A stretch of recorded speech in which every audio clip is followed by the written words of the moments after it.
نظر صفر خو دغلته اوبه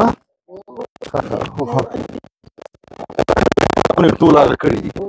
نور قدرمن دا وګورئ چې دغه دیوال حالات وګورئ، خو دا هم دا تکړه دي، لګیا دي، مجبور دي دیوال نه جوړ کړي. نور د کور ټول حالات ته ګوري، دا خټې اوس هم دي، د کورونو حالات ته ګورئ، دغه د کور اسباب ټول بار پراته دي، د کورونو ته یې ګورئ دغه دي. ښه د اطاقو ته ورشه، د نږدې اطاقونو حالات وګورئ. دا اطاق ورته وښیه. دا ډېر باران و، بس مونږ بیخي دلته نه شو ټینګېدی، دغه کوټه لږ پاتې شو مونږ باندې خطا شوی و، بس هغې نه راپسې دلته رالو پوه شو. ډېر زیات ګلی و باران و. بس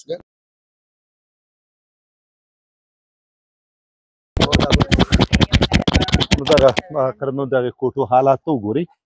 مورخې دا ویوه چې څه پاتې دي ټول ویجاړ شوي. نه بعد آمد باران آمده، یک جاله شد در ماتا و خوردک بامه مایه اقبال شد استکی خانه ما سر ماچک بچکان بطریزه و کٹی ما میگی ببد روز و ببد سر ده خانه چیغ و پیغ داشتین گریان میکدین که خسر ما خانه مفته دیوال ما افتاده یک بچکای مغریب ساجد سفشانه میگه شک یک رفته بوده یک بسه چی کبار کده کبار قمبخته چیشه بردستاوان نزو هم سرمش 900 روپیه آمده که و دیگه بچه که ما رفته بود خیش داده قمخ من در موردی اونجا خیش داده شیشته بوده یک سرش که جاله شده بوده دستکایش میگی با بد روز و با بد ساعت استکی این چه شده که اونو بچه مسه قدمن دغه د مورکۍ خبرې هم تاسې واورېدئ. دغه بیچارګان وګورئ چې اوس لګیا دي، دغه خټونه دا جوړوي او د کور اسباب هم تاسې وګورئ. نږدې نه رېشه دغه د کور اسباب وګورئ، یا یو خو دې بټیو کې کار کولو خبرې هم تاسې د دې واورېدلې. او اوس کوټې ټول هغه شوي دي، مونږ کوټو ته هم راځو. ښه راشئ.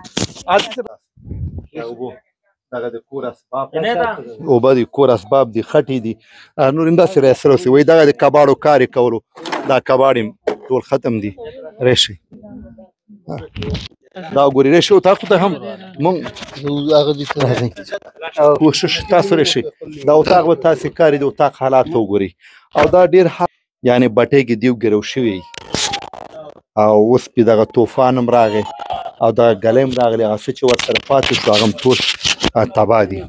دا شپږم ځل ده چې همداسې اوبه راځي، لکه خوا زمونږ دا کوټې و دغه مورکۍ مې ده ماماګان مې دي، زمونږ هم دغه حالات مونږ په ځان تېروو په دې خاطر چې ډېر بېوسه یې وس هم نه کېږي د کرایي کورونو او دې وجې لپاره. دا کور هم په کرایي وه، دا بس د بټۍ کورونه وو، دا بټۍ بند شو، بس مونږ نور وسه نه لرو چې بس ځان ته کوم ځای کې غم وکړو، نه ځای لرو وروره نه هېڅ. بس الله علم کړی او دغه ځای نیولی دی. شپږم ځل ده چې دغه ځای باندې اوبه راځي او مونږ ځان ته بېرته جوړو.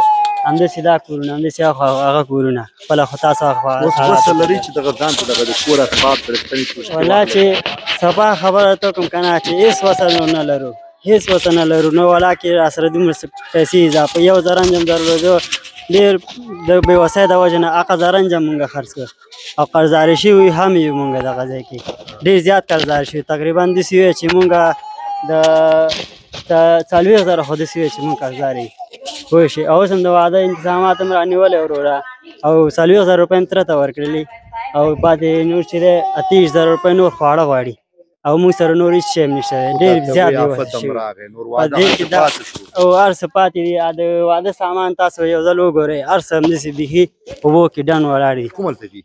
اخوا دي زمونږ اخوا ځای کې دي.